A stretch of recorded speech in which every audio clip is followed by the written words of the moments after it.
Il y a des lamentations qui traversent le temps, écho d'une peine éternelle. Ce soir, nous nous plongerons dans le cœur d'une légende qui a glacé le sang pendant des générations, la Llorona. Son pleur, un frisson qui voyage dans la nuit, cherchant ce qu'elle a perdu, et entraînant avec elle le désespoir de ceux qui l'écoutent. Si jamais vous avez ressenti sa présence, ou connaissez une histoire, partagez-la dans les commentaires. Et si l'horreur vous attire, envisagez de rejoindre notre communauté pour ne pas manquer ces rencontres avec l'inexplicable. Préparez-vous, la première expérience nous attend déjà. Cette histoire m'a été envoyée par quelqu'un qui a préféré ne pas révéler son nom, un homme d'âge moyen qui, il y a quelques années, travaillait comme agent de sécurité de nuit. Ce qu'il a vécu pendant ces mois l'a marqué à jamais et, selon ses propres mots, l'a amené à reconsidérer tout ce qu'il pensait savoir sur le monde. Mon service commençait à 10h du soir et se terminait à 6h du matin. J'étais le garde de sécurité d'un ancien complexe industriel semi-abandonné à la périphérie de la ville. Un endroit qui avait autrefois prospéré, plein de vie et de machines, mais qui avec le temps avait été démantelé, ne laissant que quelques entrepôts opérationnels et une vaste étendue de béton et de métal rouillé. Le reste était silence, toile d'araignée et mémoire de ce qu'il avait été. Mon travail consistait à faire des rondes chaque heure, à vérifier que tout était en ordre, à allumer et éteindre quelques lumières et à m'assurer que personne ne s'introduisait. Au début, c'était un travail tranquille, monotone, oui, mais tranquille.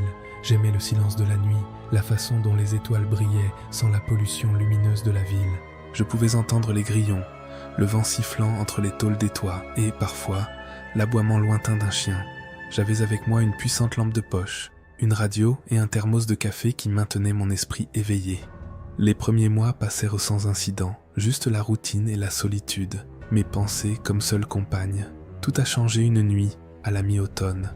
L'air commençait déjà à piquer et la brume s'élevait du petit ruisseau qui coulait le long de la limite sud du complexe.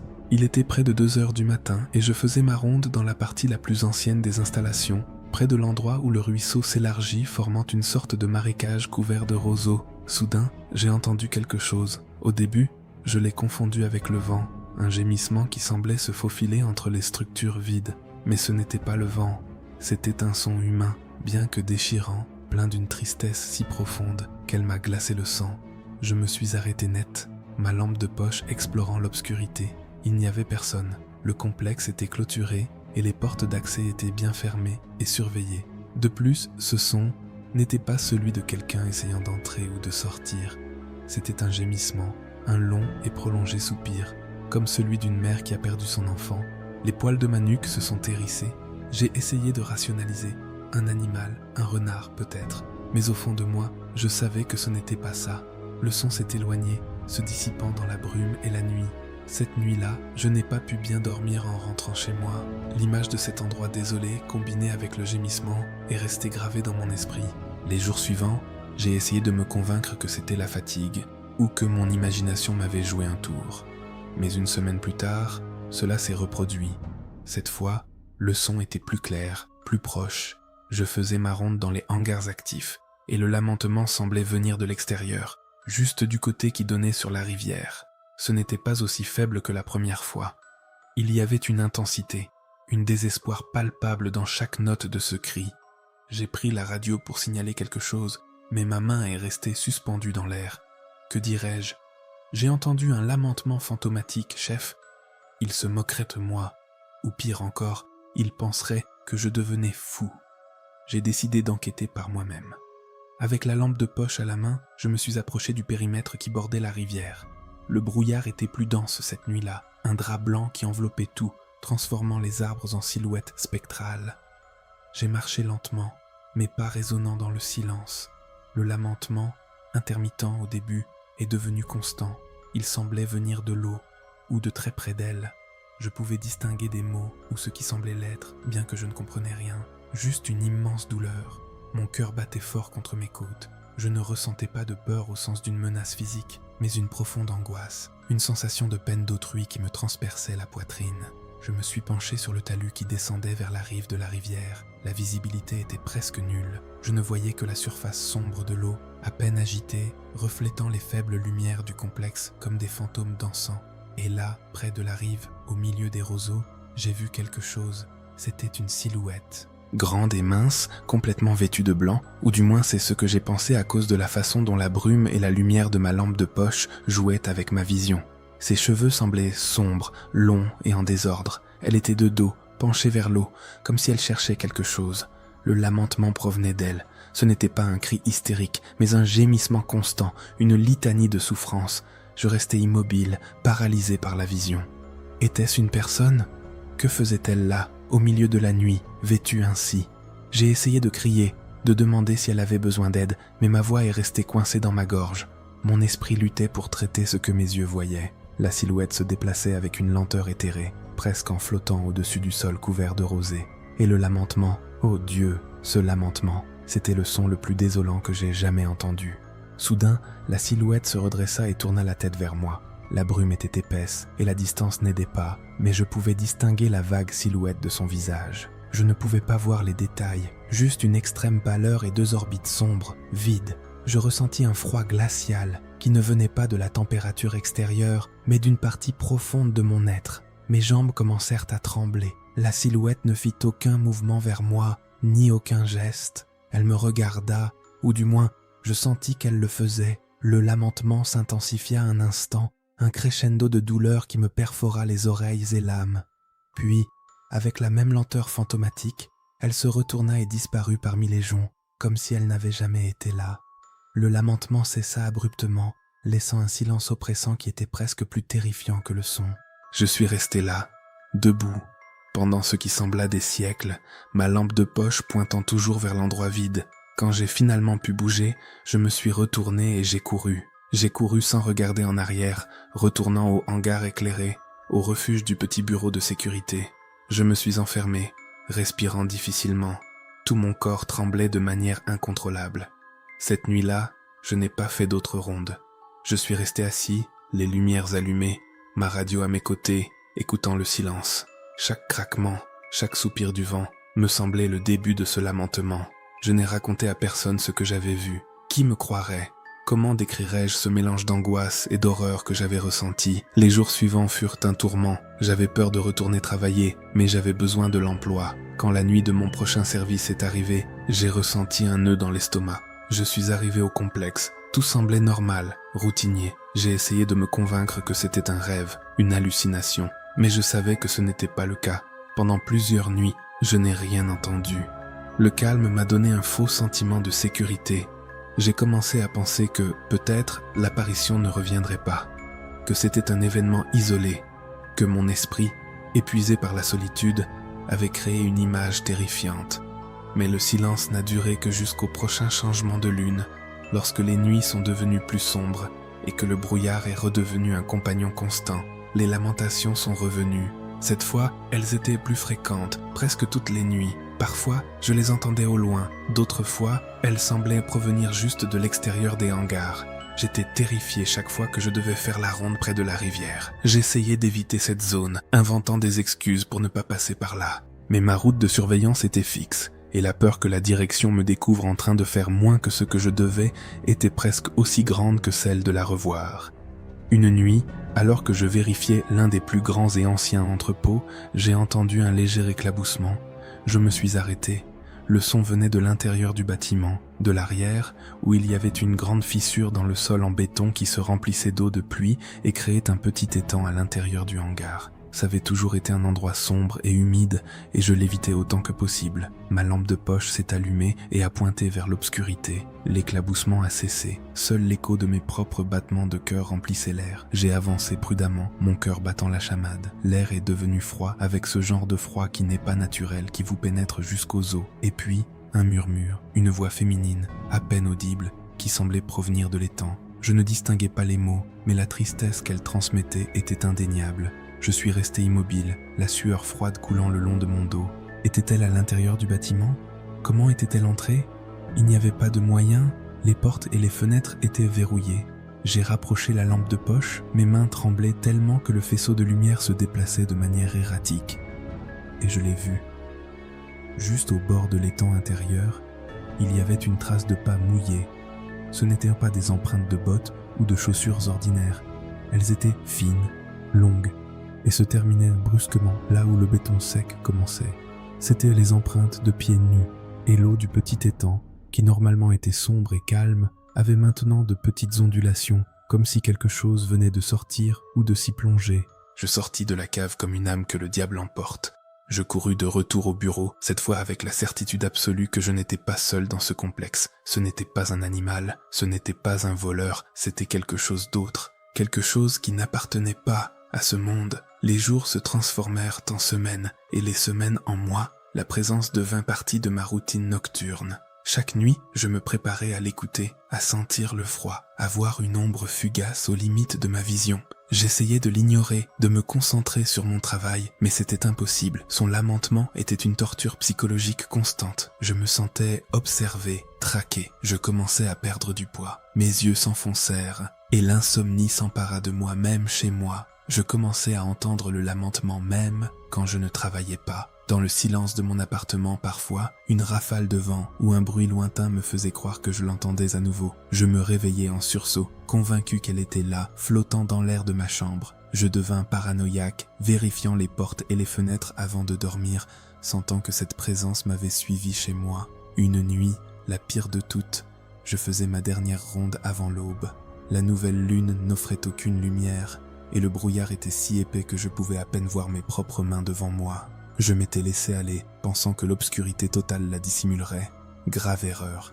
Je marchais sur le sentier de terre qui suivait le cours de la rivière, un raccourci que j'avais l'habitude de prendre pour écourter la ronde. Le lamentement commença, pas au loin, pas de la distance, mais juste derrière moi. C'était un cri de douleur pure, désespéré, si proche que je sentais que mon tympan allait éclater. C'était le son d'une agonie indescriptible, la tristesse personnifiée. Mon cœur a cessé de battre, je me suis figé, je ne pouvais pas bouger. J'ai senti un souffle glacial sur ma nuque et une odeur d'humidité et d'eau stagnante, de vieux mousse et de quelque chose de sucré et rance, comme des fleurs en décomposition. La voix a chuchoté. Je n'ai pas compris les mots, mais son ton était de désespoir et de reproche. J'ai senti une traction sur le tissu de ma veste. J'ai levé la lampe de poche avec ma main tremblante et l'ai tournée lentement, miraculeusement. Là, elle était, juste derrière moi, à peine à 1 mètre de distance. La silhouette en blanc, mais cette fois, plus claire que jamais, malgré le brouillard. Ses vêtements blancs, maintenant que je les voyais de près, semblaient être mouillés et collés à son corps, révélant une silhouette squelettique. Ses cheveux longs et sombres tombaient sur son visage, le couvrant presque complètement, mais je pouvais voir ses yeux. C'étaient 2 puits noirs et profonds qui irradiaient une tristesse infinie et une colère silencieuse. Il n'y avait pas de pupille, pas d'iris, juste de l'obscurité. Elle a tendu une main vers moi. C'était une main longue, pâle, avec des doigts fins et des ongles cassés. Elle semblait faite de cire. Sa peau était ridée et translucide, comme si elle avait été immergée dans l'eau pendant des siècles. Le lamentation s'est transformé en un murmure guttural, répétitif, qui semblait dire encore et encore « Mes enfants, mes enfants ». L'horreur m'a envahi complètement. Mes jambes ont cédé et je suis tombé à genoux sur la terre humide. J'ai levé les bras dans une tentative inutile de me protéger. La main pâle s'approchait de mon visage. Le froid qui émanait était insupportable, brûlait ma peau. Je pouvais sentir son odeur de rivière et de peine. Mes yeux se fermèrent, attendant le dernier contact, l'horreur que je savais venir, mais elle n'est jamais arrivée. En revanche, j'ai entendu une éclaboussure. J'ai ouvert les yeux, mon cœur battant comme un tambour effréné. La silhouette était debout, à environ 10 mètres de moi, juste au bord de la rivière. Son lamentation devint plus douce, plus lointaine. Elle m'observa un instant de plus, avec ses yeux vides. Puis, sans un bruit, elle se tourna et se laissa tomber en arrière dans les eaux sombres de la rivière. Les ondes s'étendirent à la surface. Et la brume l'enveloppa complètement, jusqu'à ce qu'il ne reste plus de traces. Je me traînais, tremblant, loin de la rive. Je ne sais pas combien de temps je suis resté allongé sur le sol, mon esprit dans un tourbillon de terreur. Quand le soleil commença enfin à poindre à l'horizon, teintant le ciel d'un rose et orange pâle, je me levai et marchai vers le bureau. Ce même matin, je démissionnai. Je n'ai donné aucune explication. J'ai juste dit que je ne pouvais plus, que le travail n'était pas pour moi. Le patron me regarda avec étonnement, mais ne demanda pas. Il ne pouvait pas. Il ne voulait pas. Depuis lors, je n'ai plus jamais travaillé la nuit. Je ne m'approche même pas des rivières ou des plans d'eau sans ressentir un frisson dans le dos. Parfois, lors des nuits les plus silencieuses, quand le vent souffle d'une manière particulière, je jure que je peux entendre un écho, un murmure de ce lamentation. Au loin, je me demande si elle est toujours là, cherchant, se lamentant, piégée dans sa douleur éternelle, attendant que quelqu'un ou quelque chose la trouve.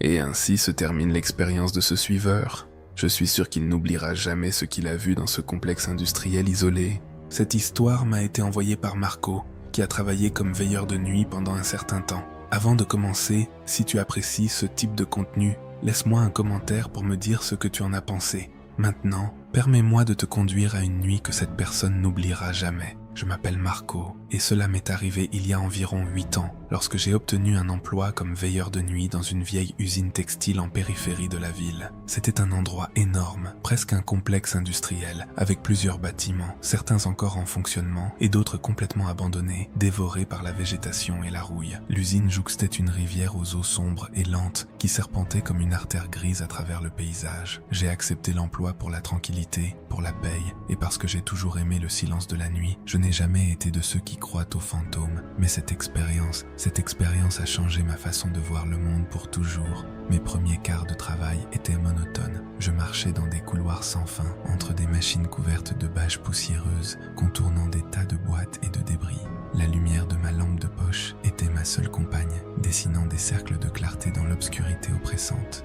Le seul son était l'écho de mes propres pas ou, parfois, le doux murmure de la rivière de l'autre côté de la clôture périmétrique, une sorte de berceuse liquide qui avait tendance à m'endormir. Je me sentais en sécurité, seul, mais en sécurité.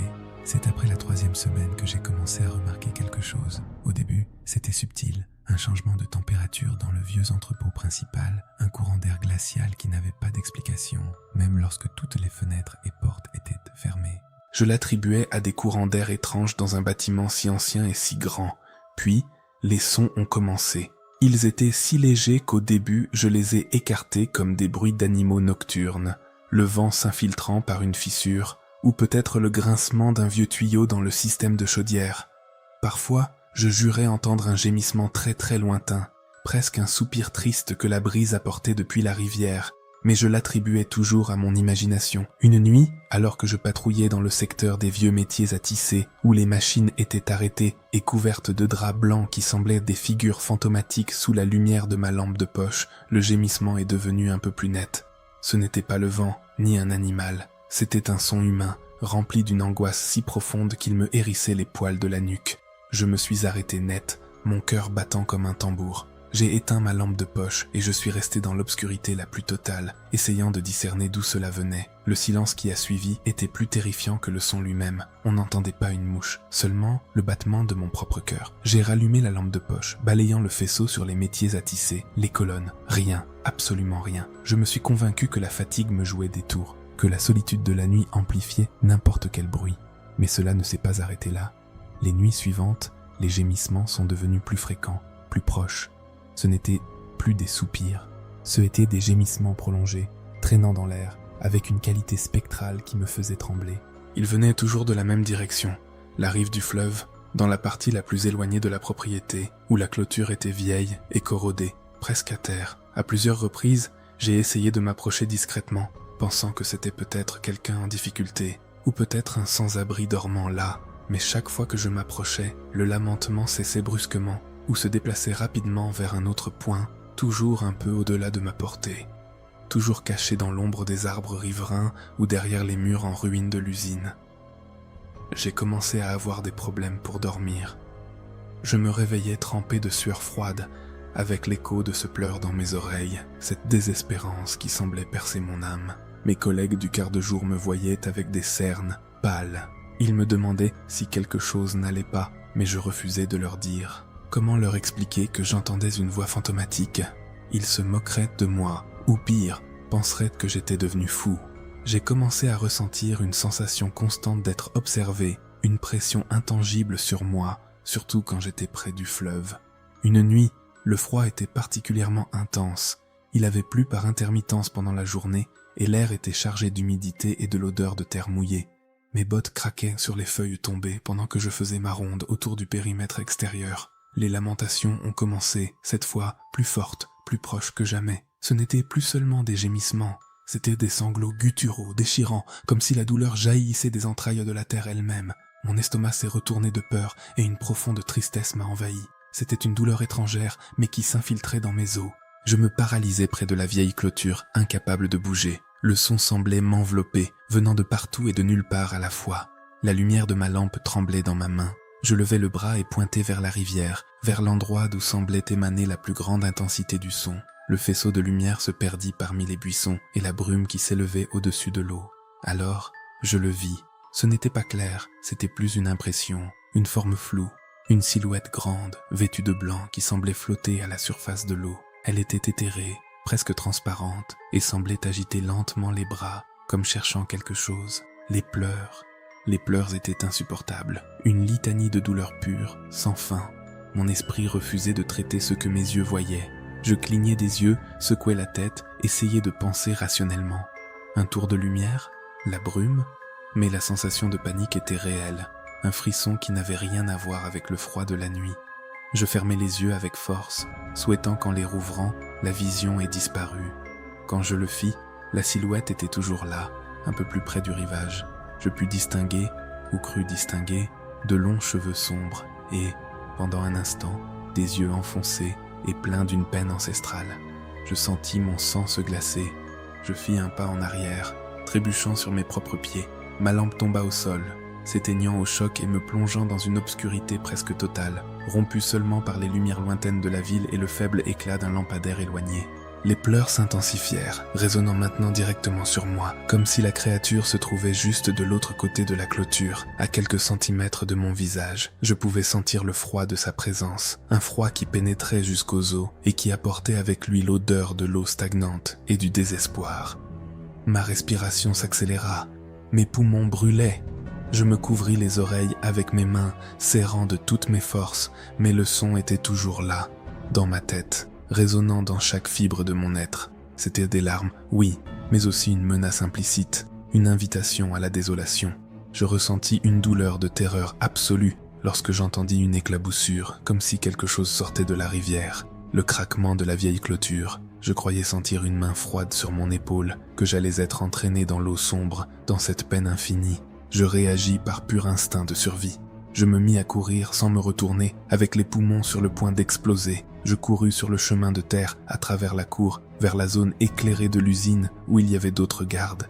Je ne m'arrêtai pas avant d'être à l'intérieur de la cabane de sécurité, les mains tremblantes et le cœur à 1000 à l'heure. Je m'effondrai sur la chaise, haletant, essayant de reprendre mon souffle. Mon collègue du prochain poste me trouva ainsi, pâle et en sueur. Il me demanda ce qui s'était passé. Je lui racontai une version édulcorée, que j'avais vu une ombre, que je croyais que c'était un intrus. Il hocha la tête, sceptique, et me dit que je devais être stressé. Je demandai un jour de congé le lendemain, puis le suivant. Je ne remis plus jamais les pieds dans cette usine la nuit. Je ne pouvais pas. Chaque ombre me semblait une menace, chaque murmure du vent me semblait le début de ce pleur. J'ai démissionné 1 semaine plus tard. Je ne pouvais pas supporter l'idée de retourner patrouiller ces rives sombres. Depuis lors, j'évite les rivières et les endroits solitaires la nuit. Je sais que ce que j'ai vu n'était ni un animal, ni un jeu de lumière, ni mon imagination. C'était quelque chose de plus ancien, quelque chose de tragique et d'horrifiant. Et bien que les années aient passé, le souvenir de ce pleur, de cette silhouette blanche au bord de la rivière, me hante encore. Cette histoire nous a été envoyée par une personne qui préfère rester anonyme. Un homme qui a travaillé pendant des années comme gardien de sécurité de nuit dans des bâtiments historiques. Ce qu'il a vécu une nuit dans une ancienne hacienda l'a changé pour toujours. Si vous avez également une histoire que vous aimeriez partager avec la chaîne, vous pouvez me la laisser dans les commentaires. J'aimerais beaucoup la lire. Maintenant, permettez-moi de vous emmener cette nuit-là. Mon nom n'a pas d'importance pour cette histoire. Ce qui compte, c'est ce que j'ai vu, entendu et ressenti. Pendant près de 15 ans, ma vie s'est déroulée dans l'obscurité, entre les couloirs silencieux et les ombres changeantes de bâtiments anciens. J'étais gardien de sécurité de nuit, une profession qui m'avait endurci contre la solitude et l'ennui, mais qui, ironiquement, m'a rendu plus sensible à l'inexplicable. J'avais vu et entendu beaucoup de choses, des bruits étranges, des portes qui s'ouvraient toutes seules, la sensation de ne pas être seul, mais je l'attribuais toujours à l'imagination ou à la fatigue. Jusqu'à cette nuit à la Hacienda Los Sauces. Los Sauces était une propriété imposante, située à la périphérie de la ville, entourée de champs cultivés qui se perdaient dans l'obscurité. C'était une hacienda sucrière au XIXe siècle, et bien qu'elle soit maintenant abandonnée et en ruine, le gouvernement l'avait acquise avec des plans de restauration pour en faire un musée. Mon travail était d'éviter les pillages et le vandalisme et de signaler toute anomalie. J'étais là depuis 3 mois à Los Sauces. Les premières semaines étaient calmes, même monotones. Les seuls bruits étaient ceux du vent s'engouffrant par les vitres brisées, le craquement du vieux bois, le chant incessant des grillons et parfois le ululement lointain d'un hibou. Le bâtiment principal était une masse de pierre et d'adobé, avec une grande cour centrale et 2 étages de chambres vides, poussiéreuses et pleines de toiles d'araignées. L'air était lourd, avec cette odeur caractéristique d'humidité, de terre ancienne et d'abandon qui imprègne les lieux, ayant vu passer trop de vie. Je me souviens de cette nuit précise comme si c'était hier, bien que plus de 10 ans se soient écoulés. C'était une nuit de nouvelle lune, donc l'obscurité était presque absolue. Seulement atténuée par les lumières de ma lampe de poche et les faibles lampadaires de sécurité installés par l'équipe technique. Le ciel était couvert de nuages bas et denses, promettant une tempête qui n'est jamais arrivée. L'air était glacial, plus que d'habitude pour la fin de l'automne, et un silence oppressant semblait avoir enveloppé même les insectes. On n'entendait pas un criquet. Ma ronde habituelle commençait à 10 heures du soir. J'ai parcouru le périmètre, les anciennes écuries, la grange, puis je suis entré dans le bâtiment principal. Mon poste était dans ce qui avait été autrefois le salon principal, un espace énorme avec une cheminée monumentale où, s'il y avait eu un feu, j'aurais pu me sentir un peu moins seul. J'avais une petite radio à pile pour écouter des programmes nocturnes, un thermos de café et ma lampe de poche. Cette nuit-là, à peine après minuit, alors que j'écoutais une transmission radio avec des interférences, il me sembla entendre quelque chose, un son ténu, presque imperceptible, qui se glissait dans les couloirs depuis le 2e étage. C'était un gémissement. Au début, je pensais que c'était le vent, ou peut-être un animal, un chat sauvage, un coyote égaré, mais cela sonnait trop humain. Une sorte de gémissement long et prolongé, rempli d'une tristesse indescriptible. J'ai éteint la radio. Le silence est devenu encore plus profond, seulement rompu par le battement de mon propre cœur. J'ai attendu, retenant ma respiration. Le son s'est répété. Plus clair cette fois. Il venait de la partie ouest du 2e étage, où se trouvaient les chambres des anciens propriétaires.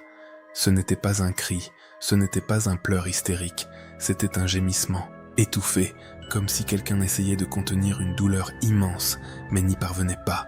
Je me suis levé, j'ai allumé ma lampe de poche, et malgré la pincée de peur que j'ai ressentie dans mon estomac, j'ai décidé d'enquêter. C'était mon travail. Peut-être qu'un vagabond s'était introduit, bien que l'endroit soit bien sécurisé. J'ai monté les escaliers en bois, qui craquaient sous mon poids, chaque pas résonnant dans le vaste silence. L'air en haut était encore plus froid. Je pouvais voir ma propre respiration. En arrivant au 2e étage, le gémissement s'est arrêté. Il ne restait que le silence glacial et l'obscurité totale. J'ai avancé prudemment, ma lampe de poche balayant les pièces au fur et à mesure. La poussière s'élevait à chaque mouvement, dansant dans le faisceau de lumière. Chambre après chambre, toute vide, désolée, avec des meubles recouverts de draps blancs qui semblaient des fantômes immobiles. Je n'ai rien trouvé, pas une fenêtre cassée, pas une porte forcée, pas de signe que quelqu'un ait été là. J'ai décidé que mon imagination me jouait des tours. Je suis redescendu les escaliers, je suis retourné à mon poste. J'ai rallumé la radio, bien que le programme ne m'intéressait plus. J'ai essayé de me convaincre que c'était le vent, mais le sentiment d'inquiétude s'était déjà enraciné en moi. Un froid qui ne venait pas de la température extérieure s'était installé dans mes os.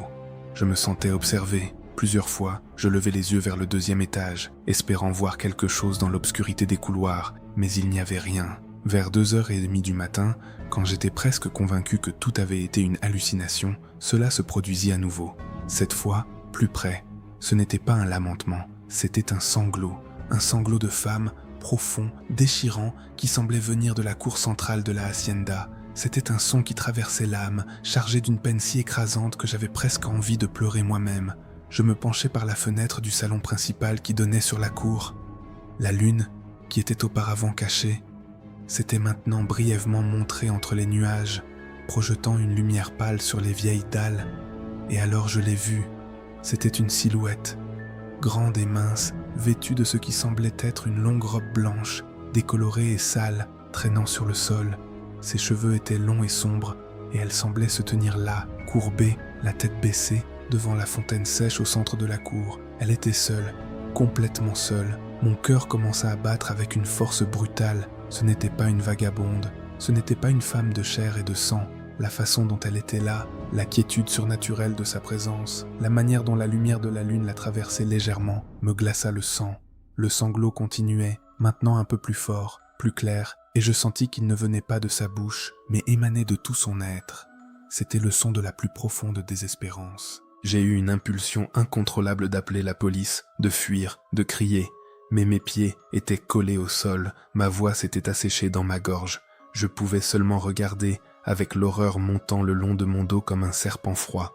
La silhouette a lentement levé la tête. Je n'ai pas pu distinguer un visage, juste une sorte d'obscurité, une ombre déformée où devraient être les yeux et la bouche. Mais j'ai senti son regard. J'ai senti qu'elle me regardait directement, à travers la fenêtre, malgré la distance et l'obscurité.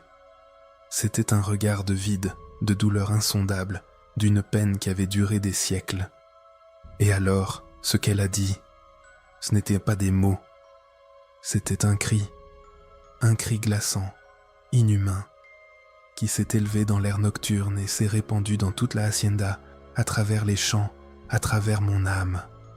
Un cri qui perçait les tympans et déchirait l'esprit.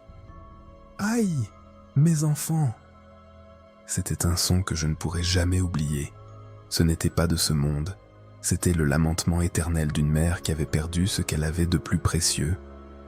Je me suis mis les mains sur les oreilles, essayant de bloquer le son, mais il s'infiltrait dans ma tête, résonnait dans mes os. Le cri s'est prolongé, remplissant chaque recoin de la hacienda de son agonie. À ce moment-là, la silhouette s'est évaporée. Elle a simplement disparu, comme si le vent l'avait emportée ou que la lumière de la lune l'avait dissoute. D'un instant à l'autre, elle n'était plus là. Le silence qui a suivi était presque pire que le cri. Un silence écrasant, chargé de l'écho de cette voix, avec l'odeur d'humidité, et maintenant, étrangement, de lilas fané. Mon cœur battait la chamade. Mes mains tremblaient de manière incontrôlable.